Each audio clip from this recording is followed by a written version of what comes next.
Alright, what's going on, guys? So today we're going to be talking about Claressa Shields, and if I had to guess, probably a total of 2.5 people watching this video actually know who that is, but she is a female boxer, one of the best in the world actually, but unfortunately for her, nobody cares. And I mean, I'm not trying to be mean when I say that, but let's say I offered you $100 to name 10 professional female athletes off the top of your head. Like, I gave you about 2 minutes to come up with 10 names. I would imagine that most people probably wouldn't be able to. And once again, no offense, I'm not trying to be mean, but we got to keep it real over here. Now, the reason Claressa has made headlines today is because I guess the CTE has already started kicking in, but she has come out with the bold claim that she can beat the majority of male boxers, and not just your average fighters, some of the best in the world, including, she specifically called out Keith Thurman and, even worse, Triple G. Now,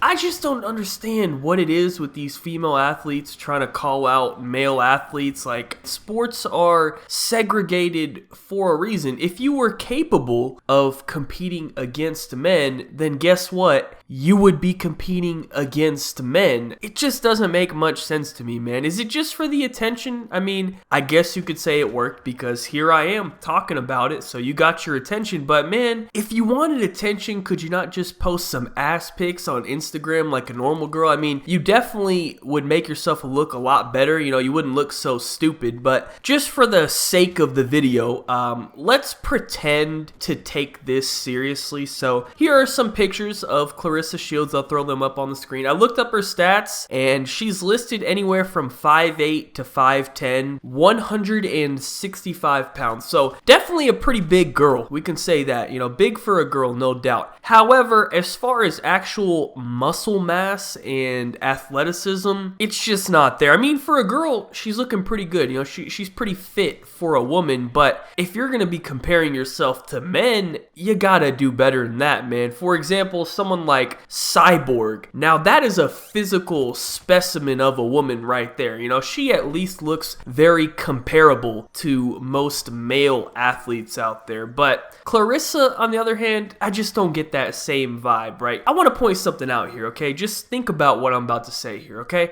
She is a professional athlete. That means her job is to train her body to the absolute best of its ability. She wakes up every day with that as her only goal in life, right? And now my job is to play Call of Duty in my chair and make YouTube videos about it, as I am literally doing right now, whereas Claressa, on the other hand, is probably doing some sort of training right now. Yet, if we were to both do a general test of athleticism, something like the NFL Combine or something like that, where you just, you know, test different, you know, parts of your athletic ability, I would bet that I would win the majority of the events simply because I am a man. I'm not up at 5 a.m., you know, training. I wake up at about 4:30 p.m. and sign into my PlayStation account. But yet, I am still significantly bigger and stronger than her, and I'm not a professional athlete, right? I mean, I'm not saying I can beat her in a boxing match, of course. I will admit she would probably beat my ass. Now, let me get, you know, 15 or 20 years of professional training like she has in her life, and I bet the results would be a little bit different, just my opinion. But I'm just pointing out how ridiculous this actually is, because if you're a female professional athlete and you can't even be physically better than me, just a random dude whose job is to play Call of Duty and post videos on the fucking internet,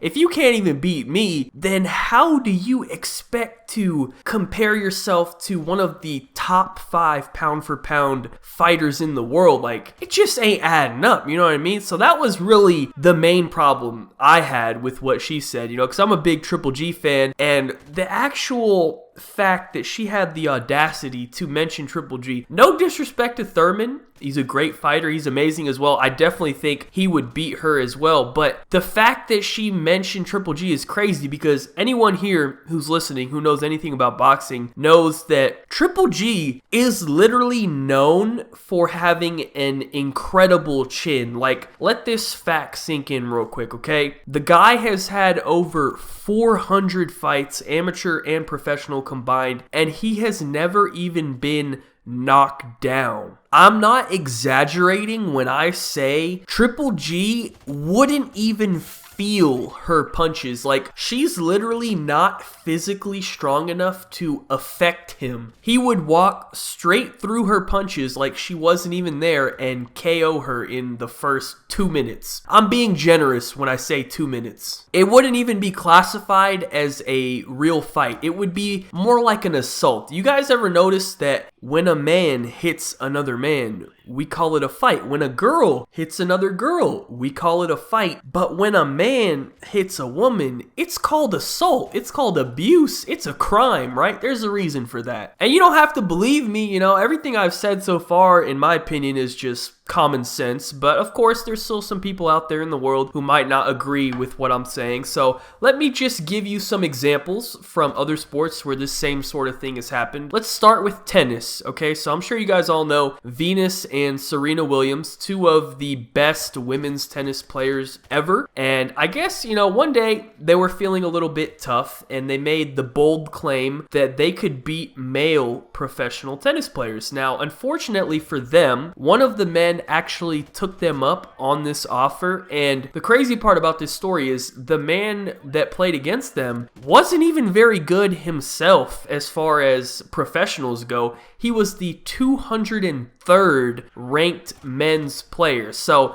it's not like they were playing one of the best players in the world. But this guy that wasn't even highly ranked among the men smoked both of them back to back without even breaking a sweat, without even putting in much effort. And then after, he told them basically they have no chance of beating any man ranked in the top 500. Keep in mind, these are the best women's tennis players, yet they couldn't even come close to beating the 200th best man. So it's just an example of the discrepancy between men and women in sports. And I have another example as well. I hate to use this one because it's a pretty sad story, but it just fits so perfectly with what we're talking about here. So there's a female fighter in the UFC named Rachel Ostovich, and about 6 months ago, she got in an altercation, I guess we could say, with her husband. Now, keep in mind, she is in the UFC. She is a professional fighter. So you would think she would be able to defend herself, right? Unfortunately for her, her husband is also a professional MMA fighter. Now, he's not in the UFC, and he's really not even that great of a fighter himself when he's competing against men. He has a record of 7-2 fighting against random ass people in, you know, low tier organizations. And also keep in mind, he's 5'9", 135 pounds. So this guy's a fucking toothpick himself, right? He's not some big tough guy, right? Yet, despite all of these factors, this guy shattered her face when they fought. And I mean, I'm calling it a fight, but it's not really a fight. This dude beat the fuck out of her. And it's a pretty fucked up situation, right? But it just fits so perfectly into this video because, I mean, I really couldn't come up with a better example to use when discussing what would most likely happen between a female and male boxer than discussing what happened between a female and male MMA fighter, right? So I know it's a rough example, I understand, but man, it just really paints the picture perfectly, man. Because obviously, we'll never actually see this boxing match because nobody would ever sanction that. I mean, it's just horrible publicity, on top of the fact that it would be pretty tough to find a man that I think would be willing to do it because, I mean, what's in it for them to prove it, right? It's a lose-lose situation for the man. Like, even if he wins the match, like, what are people gonna be like, oh, holy shit, dude, you're so good, man, you beat this girl's ass. Like, nobody's gonna give him any credit, right? However, actually, I guess something that is pretty close and is being sanctioned is MMA fights with transgender fighters who I guess are not quite males. You know, technically they identify as females, but it's pretty close. And if you guys didn't know, the last transgender fighter that fought an actual girl in MMA ended up breaking her female opponent's skull. So, I don't know, man. That doesn't sound very good to me. I don't think I'd want my skull broken. So, maybe I'm just a sexist male pig scumbag, but in my opinion, men and women are just not equal when it comes to professional sports. Anyways, let me know your thoughts down below. Thank you guys so much for watching. Be sure to leave a like rating if you enjoyed, subscribe if you are not already. Follow me on Twitter, links in the description down below. Other than that, have a good day and peace out.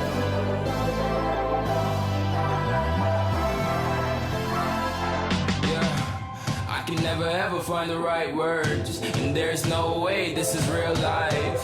There's no telling you're the right girl, so I can only say that it feels right. It feels right, it feels right. Yeah, I can only say that it